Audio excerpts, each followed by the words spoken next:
Alright, what's going on, guys? It's Shed. I woke up this morning and my eyeball is like bloodshot out of the side and it feels crazy dry. I used some eye drops on it, but my eye is I don't know what happened. By the way, for those of you that have subscribed recently, I appreciate you. Oh, also, they ended up putting out the Valentine's Day update over here on Vanguard. They got like these pretty petals and shit that are falling down, little hearts and shit in the back. We also got an insane amount of like information from Call of Duty today in general. They ended up having like a call yesterday or this morning or something where they completely just were completely transparent with a lot of things. Like, here's the thing. Whenever they address things, we always have this thing where the communication is really good at the start, but once serious issues end up happening, things end up kind of going quiet and they start getting more complicated and stuff like that, and a lot of the players are left in the dark and the devs aren't communicating, and then the people that are also controlling the devs are making the devs unhappy. Like, there's just like this whole like process of relations. It ends up becoming this thing where all of that pressure on top of the devs, on top of the players not understanding why the devs are making the decisions that they're making because of the people above the developers that are controlling what they're putting in their game. None of that is communicated, so it's completely miscommunicated and misrepresented between the players and the devs. So to see things like this, where developers admitted it was embarrassing to launch the Caldera update in December and then have it broken for weeks, saying things like, "We fucked stuff up, we broke it, we're not happy with it, no excuses." Saying things like that, sure, that's taking responsibility for it because, I mean, after all, it is your game. But saying it in a more real way is at least, it's still a step in the better direction in my opinion in terms of communication at least. No FOV slider is coming for console on current Warzone. Warzone 2 will likely have it for next gen at least. Season 2 brings quality of life updates to Warzone, buffs and nerfs, gas mask updates, stunned fixes. Basically, your aim assist feels like it sticks harder onto target because your sensitivity is turned down. Mantling improvements, armor plates refill full plates instead of damage plates. Warzone was just intended to be an extension of Modern Warfare. Then it became popular and integrated two games. We found ourselves in a situation where we got caught up and putting a lot of energy to fix it. The game is now bloated and hard to find what's even causing bugs in the first place. Warzone leadership interested in a ranked play for Warzone but have to do it right and about balancing out timing of it. Yeah, I mean, at this point, there's no reason to put ranked into this current iteration of Warzone though. It's too late. People are not going to care for the last couple months if this is actually dropping within the next year anyway. Infinity Ward is leading development in both Call of Duty 2022, Modern Warfare 2, and the new Warzone experience. It seems Raven is a support studio for Warzone again for the new experience, and that'll likely be the case probably for the entirety of the first year. The thing is, I don't know if people remember Warzone year one. Everybody wants to, like, you know, look back on it and nostalgic and shit like that, but everyone is used to how Raven was doing it, you know, at this point, and obviously people are unhappy with Raven at this point.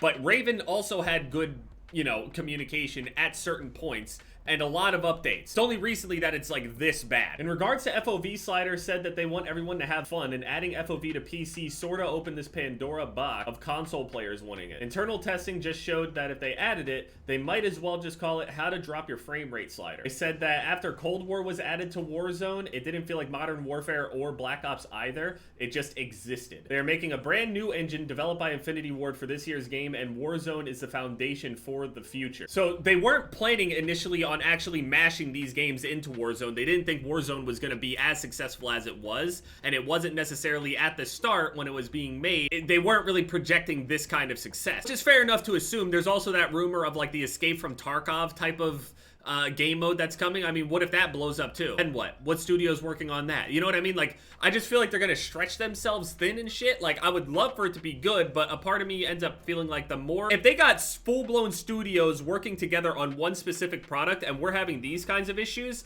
it just scares me even thinking of the possibility that there could be other things that could be broken on a completely different iteration of the game. But they got rid of the ship house playlist. That's not fun at all. You don't always get things right. I mean, it's impossible for them to get everything right, especially when there are people out there that literally just straight up lie. They said that the Gulag was added to Warzone because in internal tests they saw campers were taking down players who love to run around, so they wanted the run and gunners to have a second chance. Also, there were less buy stations on the map and more people camped them more often as well. The Gulag was kind of put there in a way to kind of shit on the bad campy kind of players, which is interesting considering their design philosophy quite literally said that they were trying to help worse players compete with better ones. They said literally that they didn't want people to basically get the shit beat out of them and then quit the game. which makes sense. I understand that from like a product standpoint. It was a 2-hour-long call with devs, and the transparency and communication was not something I've seen in over 10 years of doing Charlie Intel. That's what I was saying. The communication is just a little different here. Now, I mean, obviously there's communication and then there's actual action as well, but at least we got anything, to be honest. So they had confirmed that it is Modern Warfare 2 and that Warzone 2 is absolutely coming. One of the worst kept secrets at this point. Devs said actions speak louder than words and are working to make updates starting with Season 2 to fix the game, and they will not make excuses for how messed up it is at the moment. Developers also confirmed that last-gen consoles are currently the biggest player base. For FOV, when asked why not next-gen FOV slider, they said, we don't want to further increase the skill gap. Also said FOV slider benefits high-skilled players mainly, as they stated that high-skilled players understand FOV slider and how it impacts the gameplay while casual players don't. And bridging the gap is a problem and challenging of itself. Sounds about right. Kelly, Infinity Ward's co-studio head, said he has no interest in boost jumps or jetpacks. I replied with a tweet saying good. It's crazy too, because I advocated for these jetpack Call of Duties when they were out the entire time. I like Advanced Warfare out of all the jetpack ones, and people just like straight up, like they don't want to listen to me because of my disrespect towards BO3. It is what it is. But nothing was really memorable for me over on BO3. I had people from the zombies community coming at me. I'm not talking about zombies, man. I'm talking about multiplayer. People have made me bitter, so I hope we never get jetpack CODs again. Yeah, BO3 is great, and I'm just bad at it. So why aren't we playing it? Devs have also said that attempting to balance between high and low skill players isn't easy, and that we can't nerf low skill players' ability just to please high skill players. It's a complicated balance to get it right for everyone. Quite literally, the changes that I'm asking about, that I've been asking for years, I said from the beginning that stun grenades were far too effective just even in Modern Warfare multiplayer. And if Warzone were to have anything even close to that, stuns are far too strong. And here they are, literally years later, making that change to stuns anyway. Even though that does, in a sense, hurt the lower skill player. Unless lower skill players just don't use stun grenades at all, and that's just what they're seeing. I don't know. To me, when you throw a stun grenade, you're choosing to not really have a fight with that person. Does that make you better or worse? Are you better because you know what does and doesn't work? Or is it quite literally just a free kill and you don't actually have a gunfight? And you may have won that, but you didn't actually get any better. I like to get a turkey baster and fill it up full of Cool Whip and then just blast it all over your face. Yeah, but then you have to account that like the low skill player would even use battle hardened, and then like, I mean, I don't know. I get what they're saying and how it's definitely difficult. I completely get, like, I'm not saying that this shit is easy. I just know that there are definitely certain things that are glaringly obvious that need to be changed, and I've seen it a long time ago. I get that you can't nerf low skill players because they're already barely hanging on to the game as a bad player. They're like a couple bad experiences away from never playing the game again because there's no redeeming quality to them playing the game, which is why the skill-based matchmaking even exists in the first place. They want you to have a good time on the game, but they also mechanically want you to enjoy yourself, but they also can't make it so your experience is so pleasant that you literally win every single time. But then you have to take into account the social satisfaction of even winning anymore. Is winning the thing that people like the most? Is getting a whole lot of kills the thing that people like the most? Do people not even give a fuck about any of that? They only care about what kind of content people are making on it and how many viewers somebody gets? And these guys are just making a video game. Why are they thinking of like social integrity and aspect of shit? It gets deep. So a rundown, it's just a whole bunch of talking in this video, sorry, but a whole rundown of this whole thing. They basically confirmed Modern Warfare 2,